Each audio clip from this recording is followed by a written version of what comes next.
Okay,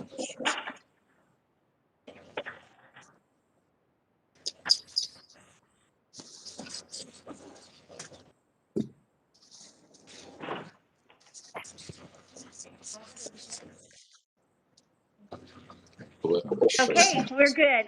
Are we good to go? Okay, everyone. Thank you for joining us today for the special meeting of the Deferred Comp Advisory Committee for San Joaquin County. It's 4:02. We'll go ahead and get started. Donna, will you take the roll call? Will do. Brandy Hopkins. Here.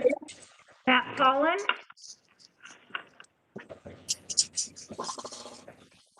Matt, we can see you. Okay, you're there. Here's Matt. Christine Zapp.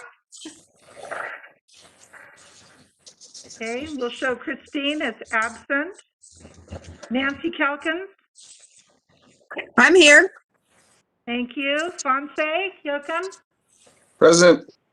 Thank you. Catherine Miller. Here. Jay Wilberding. I'm here. Okay, thank you. Okay, thank you, everybody. Again, thank you for joining us for our special meeting today. We wanted to get the committee together to talk about some of the options related to extending Empower, aka Mass Mutual's contract as it's getting ready to expire.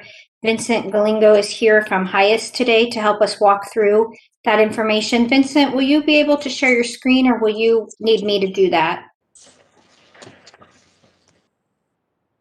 Oh, we can't hear you.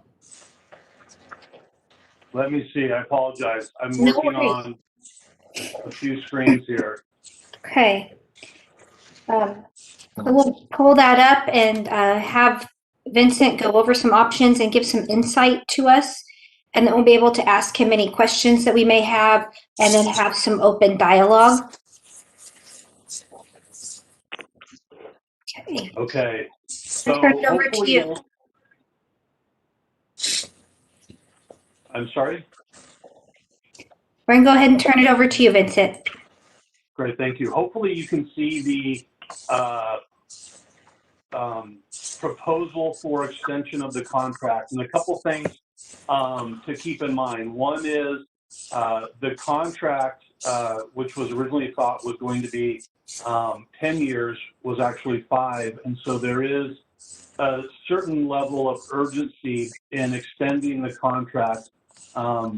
The other thing to note is Mass Mutual recently went through a name change. And so if you see at the header, Empower Mass Mutual, for those who didn't hear or didn't remember, Mass Mutual became Empower at the beginning of the year. So this is where you'll see the name Empower, but for context, Mass Mutual. As part of the contract extension, Hey, Vincent, this is Jay. You mentioned that being a name change. That was actually an acquisition of the entity, correct? Sorry, yes, absolutely. It's much more involved than just a simple name change. There will be a platform migration. You're absolutely correct. I thought just for ease of this, I would simplify it, but you're absolutely right, Jay. Good point. Yeah, but yeah, I think simplifying it's probably going to cut against the point we're going to discuss later in the organizational metamorphosis this group has gone through since we contracted with them 5 years ago. And as some of us may recall, this actually started as the Hartford group and then kind of midstream became Mass Mutual, and then it was Mass Mutual on the new platform, and then now it's, you know, Empower on Mass Mutual, and then it's going to be Empower on the Empower platform, all in the 5 years we've been with them. Yes.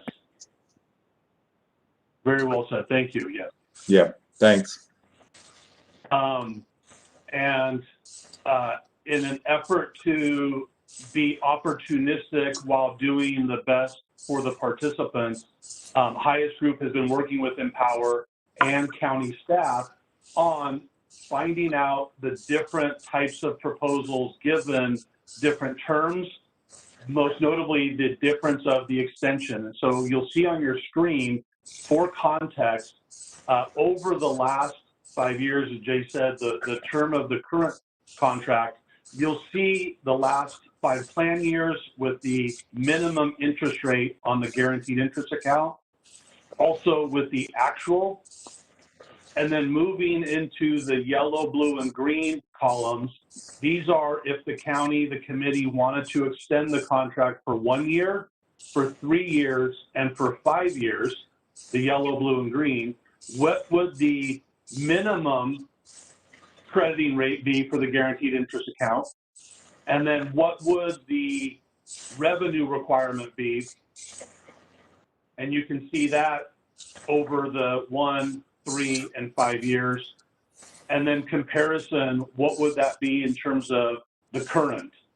And so if you take a look at the minimum guaranteed interest rate, the one thing to keep in mind is that there was an opportunity for participants in that to make more than the floor or stated guarantee, and you can see the actual. So even though these are the minimums, there is an opportunity, given where interest rates are in 2022, 2025, for participants to earn more than this. The stated revenue requirement is currently 9 basis points, or 0.09% of assets, with $178,000 given back to the plan so that the committee can use for plan-related expenses.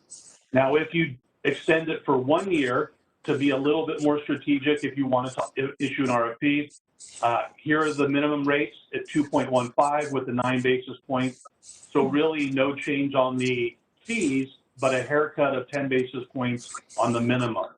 If you were to sign a 3-year extension, you do get a little bump up on the minimum in year 1, and then a gradual decrease on the floor, and then a slight haircut, 1 basis point or $50,000 on the revenue requirement or the cost to administer the plan. Note that in any situation, the plan will still receive the $178,000 to pay for plan-related expenses. And then alternatively, if you sign a 5-year extension, here is that enhanced rate for year 1, and then the similar step down in subsequent years on the minimum. And they're willing to reduce the fee by yet another basis point to 7 basis points while still enjoying the credit of $178,000 a year. So I'll pause to see if anybody has another comment or questions. Vincent, this is Nancy Calkins. Have you experienced or have other clients that have Empower and what their experience has been with this company? So independent of any Mass Mutual to Empower, do we have any standalone legacy Empower clients? Nancy, is that the question?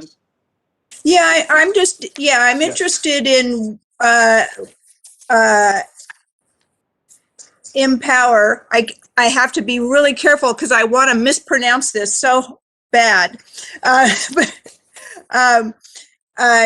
Just kind of what Empower's other clients think of them, whatever we can share on what kind of service that other